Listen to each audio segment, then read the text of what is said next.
So I just saw Goblin Slayer, Goblin's Crown, the newest anime movie with everyone's favorite goblin killing machine.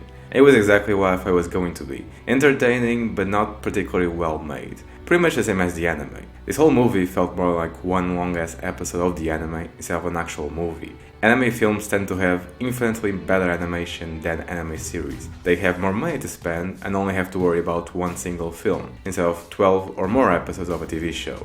That doesn't seem to be the case with this film, however. But from a writing and direction standpoint, this movie is very mediocre. It's hard to recommend this to people who haven't seen the anime, because once they start watching it, they will think that you were fucking with them when you told them to check this out, that this was worth their time. The most obvious sign that this project didn't involve a lot of money is the animation. The heavy usage of cheap computer imagery whenever there's a big action sequence, or just when there's snow. It shows a complete lack of care to make a film that people could take seriously. This could have been a gateway for a new audience that hasn't seen the show or read the light novels, and the creators and producers could have put a lot more effort into making something more presentable and whole. Even when there's proper animation, it's hard to comprehend what the fuck is going on. The first 25 minutes of the film are just one long recap of the anime, so about 1/3 of this film is literally a waste of time. I was even worried that the entire thing was just going to be a recap and nothing else, like those Code Geass movies that came out recently. Thankfully, there is an actual story here.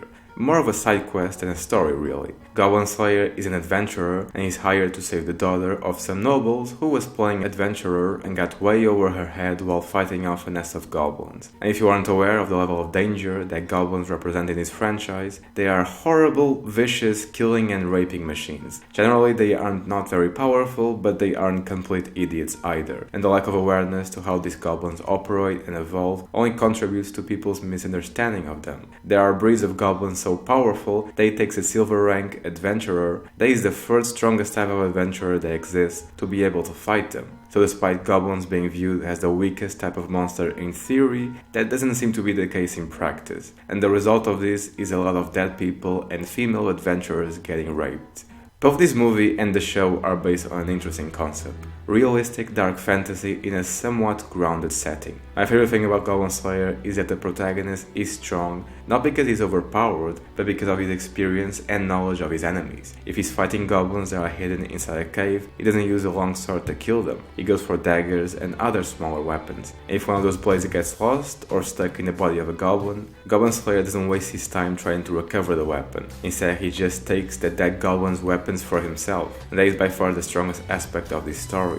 The protagonist is savvy when it comes to getting the job done. And this doesn't just go for weapons, anything can be used to help Goblin Slayer kill or survive his encounters with goblins. Even in this movie, the guy comes up with a clever usage for magic rings that allow you to breathe under difficult circumstances. Something that is usually used to breathe underwater, Goblin Slayer turns it into an item that helps him survive this crazy plan he has to wipe out all the goblins in a row. Similar to how he used a magic scroll to kill that ogre from the show, and that was pretty badass.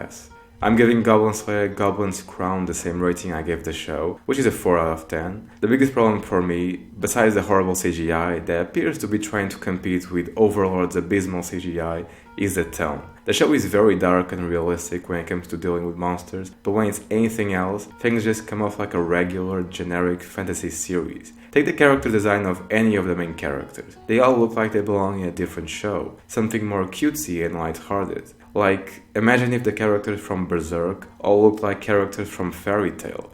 It just seems wrong. And that's exactly how I feel about Goblin Slayer. Not every character looks out of place. Goblin Slayer himself and the lizard magic caster are alright, but everyone else, and especially the female characters, look like they are way too cute and adorable for a show like this. Even the characters from Overlord have a more realistic appearance and design than these ones. Check this out if you're already a fan of the anime, otherwise this isn't something you need to worry about. Anyway, see you next time.